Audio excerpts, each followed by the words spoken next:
Okay, in this segment, we will learn how to put on a yukata. Joining us is Mochel Kadokura, who will be guiding us through this process. Hi, Mochel. Hi, Jeff. Hey, before we begin, I work at the Obon information booth every year, and I often get asked, what's the difference between a yukata and a kimono? Can you explain that to us? Yes, so a kimono is more formal than a yukata. And the material of a yukata is often made of silk or heavy material. And when you put on a kimono, there's a little bit more work involved because with a kimono, there's a full set of lining that you need to have under the kimono. And so it adds a little bit of weight and it makes wearing a kimono a little bit more cumbersome and bulky. But a kimono is very beautiful to wear at Obon, but a yukata is generally made of cotton and it's much lighter. You don't have to have that extra layer of lining underneath. And so a yukata kind of is the ideal to wear for a summer lighthearted festival. Yeah, dancing in silk in 95 degrees would not be pleasant. No, it's it's not. It can be done, and many people do that because they're wearing family traditional clothes. But no, it's much more comfortable to wear yukata. Absolutely. So how did you learn how to put one on? So I have been taking classical Japanese dance from about the age of 7. And whenever you go to your lesson to Okeiko, you would always wear a yukata and obi. So as a young child, my mother would dress me. But as I got older, I just learned to dress myself from watching her dress me. So it just kind of became a natural thing to do to put a yukata on. So, and what do you like about wearing the yukata? Well, a yukata, it makes you feel, I don't know, more formal, I think. And it helped me with my, my dancing. When I got older and classical dance became more important to me, I would practice quite a bit and come home from school, put on my yukata and my obi and practice. And I found that wearing a yukata, it helps you carry your body correctly when you're trying to do odori. So yeah, that's what I enjoy about wearing a yukata. Yeah, it makes you feel like it's time for Obon and time to dance, right? It makes you, right. It just helps you to move more in the proper way when you have a yukata on. That's great. Now, I believe you prepared something for us to walk us through how to put one on. Is that right? Yes, because for the past 5 years, I've been helping Joyce Iwasaki and a group of women dress people from the public who want to wear yukata or kimono at the San Jose Obon.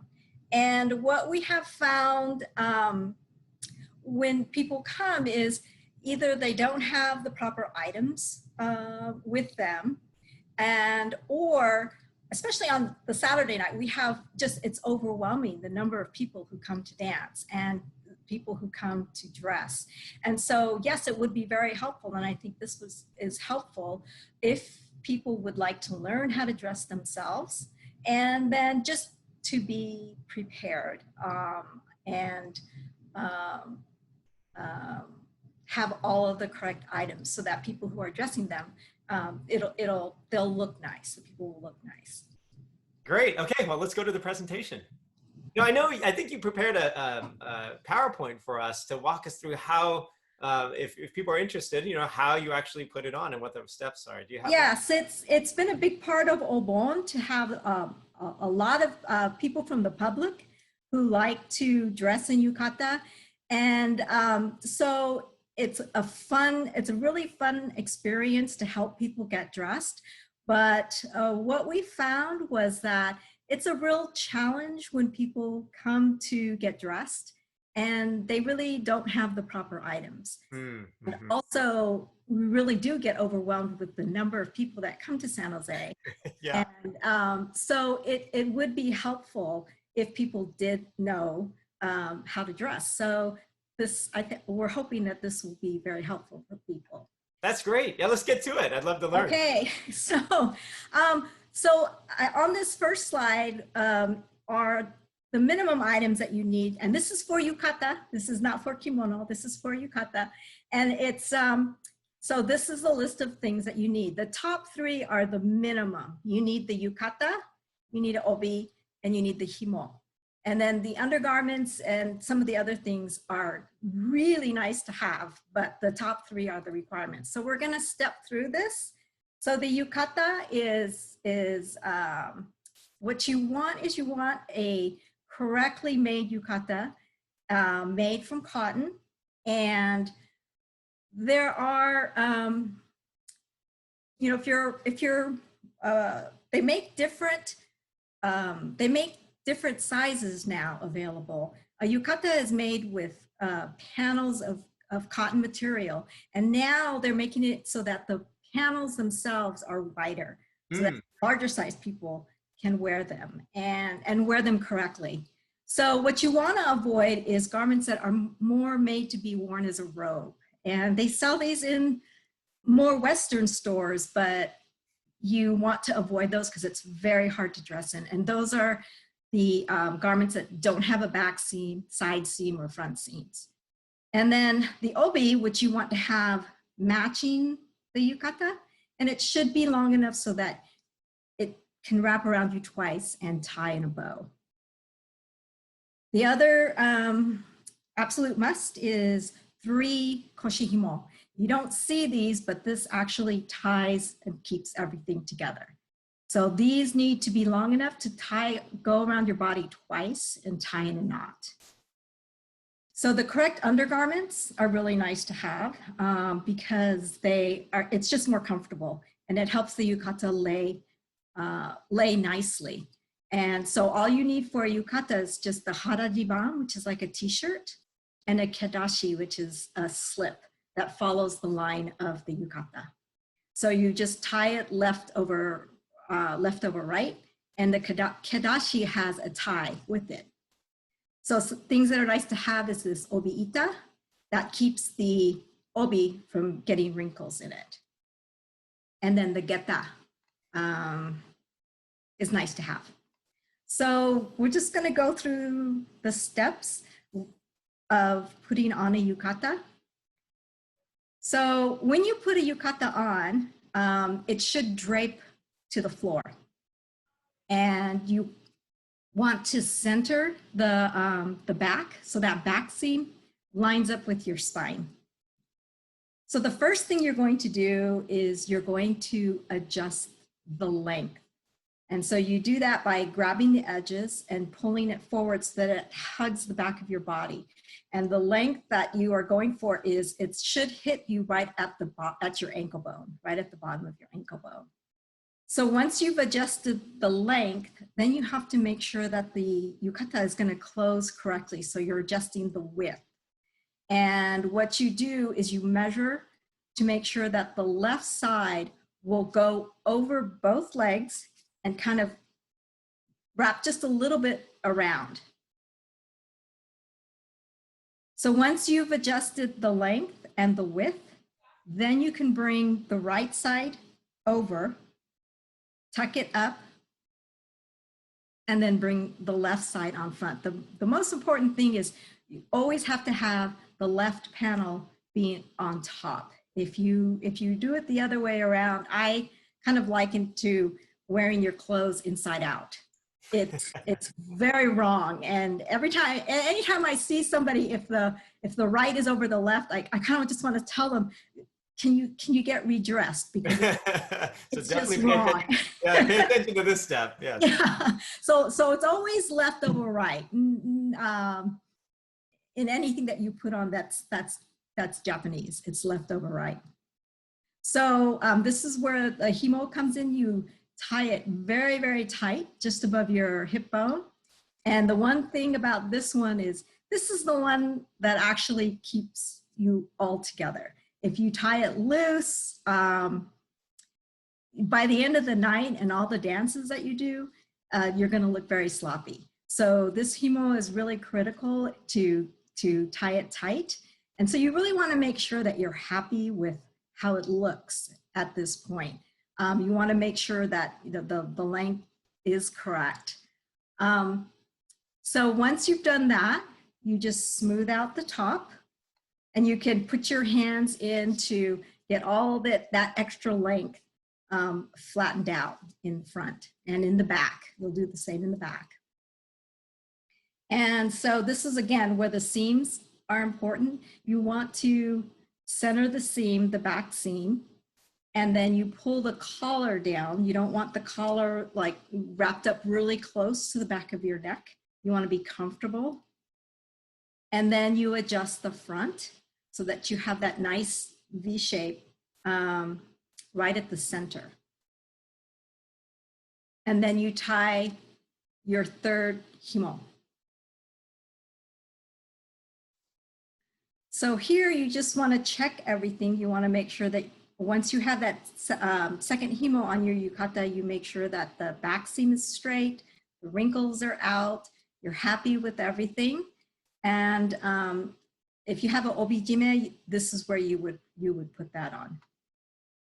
And so that's it for putting on a yukata. How long does this typically take? Well, it doesn't take really very long.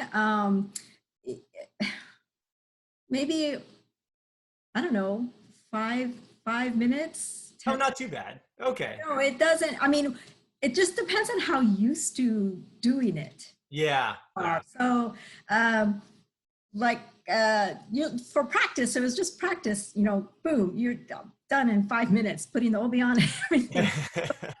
Going out and dancing for Obon, and there's people, and you want to look really nice. Maybe it might take, you want to make sure the length is really right. And so it just depends on, how comfortable you are doing it. But it's not that difficult.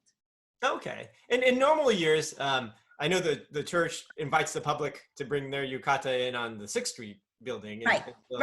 Right. So how's that been going so far? Oh, it's really great. Any advice for people that, what do they need to bring to make sure they bring the right things in, or what's the key to that? Yeah. So, so the thing that, a lot of people say, oh, I pulled this out of my grandmother's drawer, and that's really fun because it means a lot to them. And so you really want them to be able to wear it. But sometimes it's just, if it's too formal, and they don't have the correct underclothes, it's very, very difficult. Ah, okay. But we really, really try to make it work. And so, but just, I'm also, when preparing this, I was thinking, well, if there are people who are like going out to buy things because they know they want to dance in Obon, I wanted them to have an idea of what they need to look for in the items that they're going to purchase. So I know that when you go to look at a yukata, sometimes, they might be on a hanger, and you'll see these ones where it's meant to be a robe. It's not meant to be, worn as a yukata. So the width isn't correct, the length isn't correct. So if you're looking at a yukata to buy, it should look very long. It should drape to the floor. And then you need to look for those 5 seams. That's great. Well, thank you very much. This has been super helpful. You know what, Jeff? So there's that is the yukata. So the next, there's, whoops. Oh yeah, okay, yes. Yeah, so that's the yukata. So the second part is tying the obi. And yeah. You gotta make sure you have the color in the middle. Otherwise, you're kind of only half dressed. Yeah. So you can tie an obi with the bow, tie the obi so you're tying it in the front if you're dressing yourself. So this is steps to tie the obi if you don't have someone dressing you. So what you do is you take the obi, you take one end and you fold it in half, and this is all measuring. So you're measuring to drape part of it over your shoulder, about 3-4 inches, because you need to, well, you'll see, you need that length. And so then you just wrap the obi now twice around your body. And when you, as you wrap it around, you need to tighten it and fix the wrinkles. And then as you bring it around the second time, you're preparing the width to tie a knot. So you kind of make it smaller, make the width more narrow, and then you tie one knot. So this is where, you know, when grandmas used to dress us, this is where it was really painful. They just knot that thing and you just, this has to be tight though. This does have to be tight. So if you're dressing yourself, what you do is you tie it, you pull tight, and then you twist it. And then that will hold the knot. And then you take the long end and you measure it and go shoulder to shoulder. That's how long, that's how big you want the bow to be. And then you take up all the length so that you have that one piece of material that is basically shoulder to shoulder. And then you bring the short end that was over your shoulder and loop it up and into the middle, so you basically have a bow or butterfly bow. And any extra material, you should be able to wrap around twice, and then any extra material, you tuck it back down. So this is how you end up. And so you adjust it, make it look the way you want it to, and then you turn it clockwise around your body so it ends up in the back. And then you can adjust it or have someone adjust it. So yeah, so that's basically it. And then just some tips for wearing a yukata after you're dressed. You know, you want to be everything to stay nice and neat and closed. So just some tips is, when you're in yukata, you should take smaller steps. You can't take these big American strides. You take smaller steps and you'll feel very comfortable doing it. And then the other thing too is that when you sit, just make sure that you sit up straight and, you know, feet together, because that will help you just stay nice and neat. So yeah. Always good tips to be able to not trip and also be able to, as we see some of them go have udon after or ramen after, right? Make sure you're eating properly too. Yeah, well, I mean, even at that, you know, even after you're done dancing, it just helps to kind of, you know, sit up straight, and you'll keep your yukata looking nice. Yeah. So I just wanted to mention that, you know, all those clips, all those pictures came from this Uniqlo video that we took kind of snapshots of, but it was a great demonstration of how to dress yourself in a yukata and obi. So yeah. That's great. Well, thank you. Yeah, that's fantastic. And then I almost forgot about the obi, and it was great because I remember, yeah, you're right. The grandmas really tie it tight. Yes, yes, that was. I remember just being little and dancing in Obon, and we didn't dance in yukata back then. We very little. We were in kimono, and it was hot, but it's good memories. It's good memories. And that's what this is all about, right? The ritual of getting into yukata every year and dancing in the body, and then having those pictures over time of growing up and wearing this as a particular yukata. I get that. I've seen that in my own family over the years. I'm sure you have a lot of pictures of yourself in that as well. Yeah, and sharing with the next generation. I had all of my kids dance in Obon. They're all in separate cities now, but they go out and dance in their Obons out there. So that's a wonderful tradition, and just, you know, adding to the festivities is what you wear and how the whole festival looks as a whole. So That's right. Yeah. And yeah, 1,500 dancers, all of them wearing different yukatas. It's beautiful. Mm-hmm.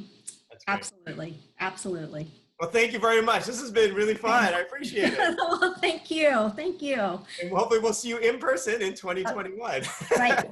At the raffle booth. At the raffle booth. Okay. All right, Thank thanks, you. Mochel. All right, take care.